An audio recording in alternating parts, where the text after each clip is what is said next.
Today we're going to Geneva Rock up in Peterson, Utah, sometimes called Morgan, Utah. We're on I-84. We're going to take exit 96. It's pretty easy to get to, but I figured I'd still film driving there. So I'm going to fast forward through this so you don't have to wait too long. And then when we get to the plant, we'll talk about the unloading procedures up there.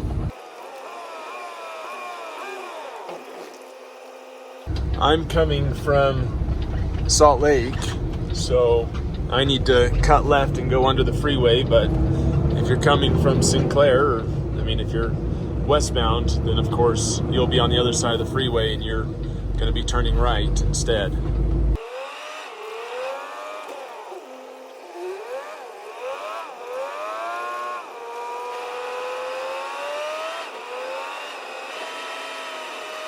As you can see, the plant is down there. We just have to wrap around and come into their driveway.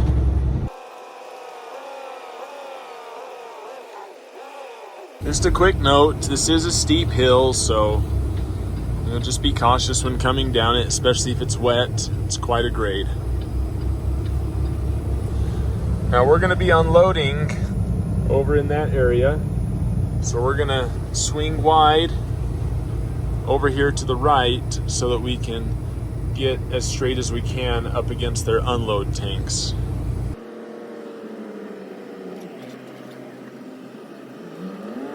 The way they've sloped this is you want to pull so that you're facing to the east.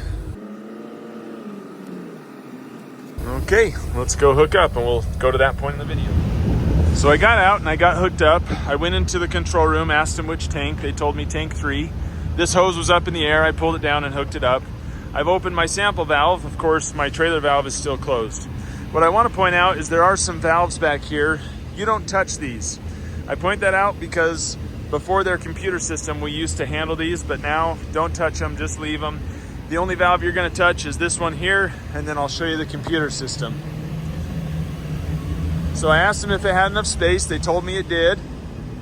So now that I'm hooked up and ready to go, see if I can get this to focus here.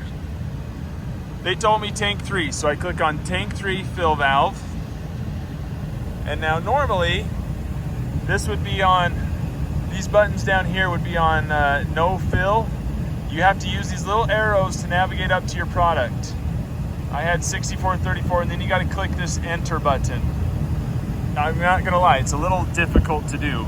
And then you got to make sure your supplier is on the right supplier. And again, you hit that enter button and then it highlights it in white. That's how you know you entered it. Then you come down here and you have to enter your tons. I just did this as I was practicing it myself. It will say 0. You enter your tons and then you hit this enter button right there. And then it'll go from 0 to saying what your tons are in the green box. Once it does that, then you can come down here to your switches and it'll allow you to open. Flashing means it's opening, as it tells you right here. So we close that. We're going to wait till it opens. Takes about 13 seconds, I believe I was told.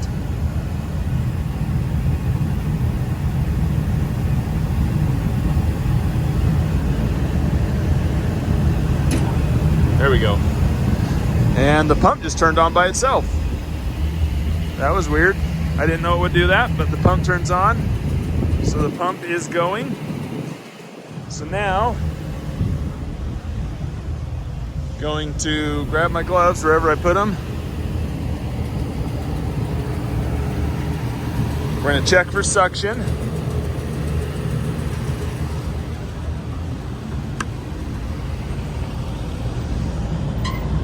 Okay, I've got suction. You might not hear that. Sometimes it doesn't come through. So now I'm going to close my sample valve and open my main valve and start unloading. And that's how we get started. I'll add a few more tips here in a bit after I get unloaded. Now while it's unloading, some things that you need to do while you're here. Of course, you always need to watch to make sure that you are keeping track of the tank level. So I started at 45% and it's going up. It's almost to 47. Leave this down while you unload. Don't let dust and garbage get all over it. And even clip it on there so that it stays nice. Let that be. You do have to take samples here. They have a sample cabinet. If there's no empty sample cans, go ask the control room for some. You're supposed to take 2 samples here. As it shows on here, you need these things to label it with. Keep your samples clean. These are good examples. They are clean. That's a bad example back there. Keep your samples clean. If it gets dirty, take a new sample. And then put them back in there and close it up. Other than that, we're just gonna be patient. We're gonna watch our tank levels and let this unload. When we get finished, I'll add some notes at the end. So I got all finished. I walked out my hose and then I lifted it up on the hoist. I want to point out one thing when you lift up with these hoists. I didn't pull and pull until this was, really cranking on that hose. That'll ruin a hose. I just cranked it up until it was level with that inlet into the pump. That's more than good enough. The pump's still running, so I've been letting it drain as it's been hung up. Now I'm going to close this. And then we go over to our little computer over here. Next thing I want to do is shut off the pump. It's the next thing in line. And then I'm going to shut my valve. Oh, it's freaking out here. Trying to get this to focus. I'm sorry about giving everyone a seizure, but it's flashing red and yellow, letting me know it's closing. That's flashing, letting me know it's closing. Please watch it until it goes solid red and solid closed. We want to make sure that it's all the way completely done. When you are done, close this all the way. Make sure you latch it so that it keeps their stuff clean. And then, like usual, everywhere I go, I walk over here and I say pumps off, their valves are closed, my valve's closed, sample valve's closed, everything's put away, we are good to go. Well, I hope that video was really helpful to you. If you would like, click over here. This is the subscribe button. You'll get more asphalt tips, tricks, safety videos, and stuff like that.